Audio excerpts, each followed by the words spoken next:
In 1863, a man named Giuseppe Fiorelli pushed a hollow metal tube into the ground beneath Pompeii and poured liquid plaster inside. He waited. When the plaster hardened and the archaeologists chipped away the rock around it, they found a human being.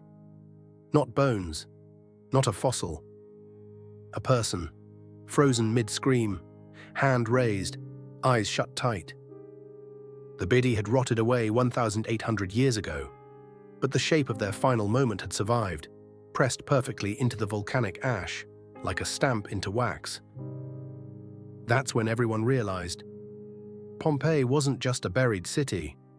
It was the world's largest crime scene, and the killer had left no time for anyone to even understand what was happening. This is the last morning of Pompeii. August 24th, 79 AD. Or, and this is something most documentaries won't tell you, possibly October 24th.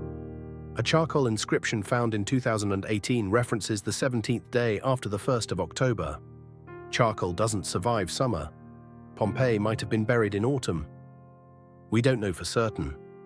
And that uncertainty matters, because it reminds us that almost everything we think we know about that day comes from ash, bones, and a single letter, written by a 17-year-old boy. His name was Pliny the Younger. He watched the whole thing from across the bay. He was the only eyewitness who wrote it down. Everything else?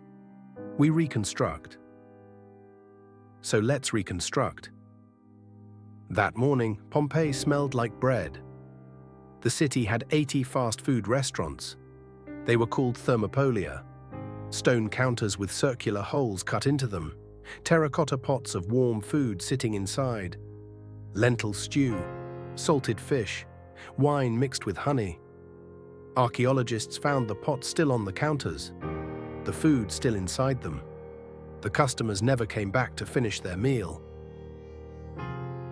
Here's what bothers me about Pompeii. Vesuvius had been warning them for days. Small earthquakes, wells running dry, animals acting strange, the ground humming in a way you feel in your chest before you hear it.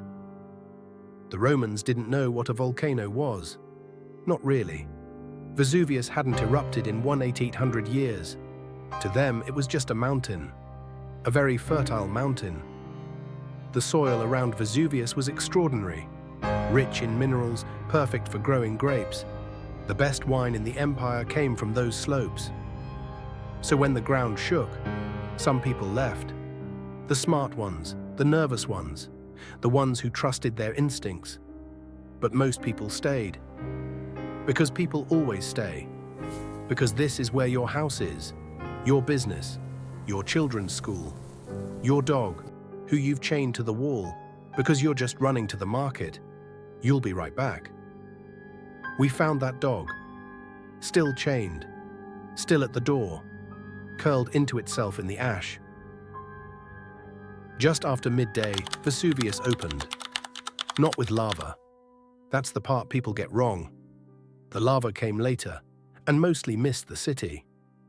What hit Pompeii first was a column of superheated gas, ash, and rock that shot 33 kilometers into the sky.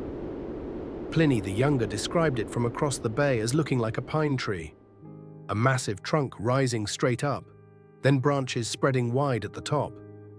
He found it beautiful. Then the ash started falling.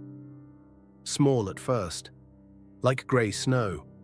People swept it off their roofs. Children probably touched it, confused. But it kept coming. For hours. By evening, the ash was knee-deep. Roofs were collapsing under the weight. The sun was completely gone. It was pitch black in the middle of the afternoon. Pliny's uncle, the great Roman admiral Pliny the Elder, got in a boat to help. He sailed toward the eruption. He died on the beach trying to rescue strangers. His nephew watched from the shore and wrote down everything he saw. He was 17 years old. Most people in Pompeii didn't die from falling ash. They died at approximately 1 a.m. That's when the eruption column collapsed. When a volcanic column falls, it doesn't fall slowly. It becomes what volcanologists call a pyroclastic surge, a wall of gas, ash, and rock, moving at 300 kilometers per hour at a temperature of 300 degrees Celsius. It reached Pompeii in under 4 minutes.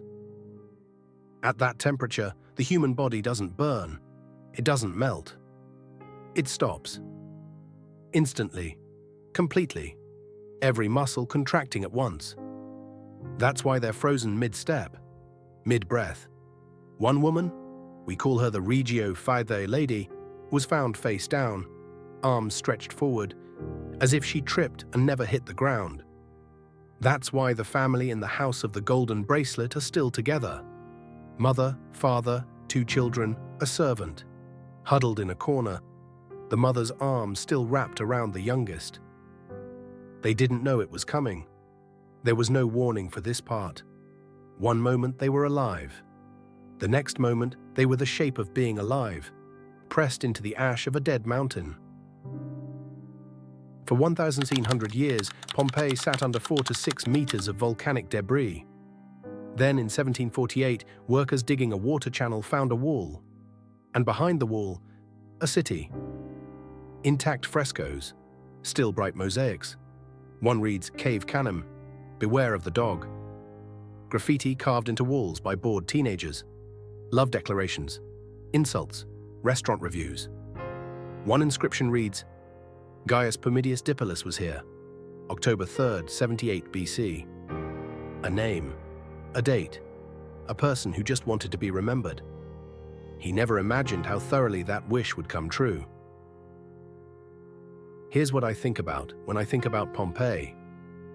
Not the volcano, not the lava. The dog at the door. Someone chained that dog that morning because they were coming back. They had every reason to believe they were coming back. Pompeii is not a story about a natural disaster. It's a story about an ordinary morning that simply never ended. The bread was still in the oven. The wine was still in the cup. The dog was still waiting. And somewhere beneath the ash, a 17-year-old boy picked up a pen and made sure none of it was forgotten. If this is the kind of history that keeps you up at night, you're in the right place.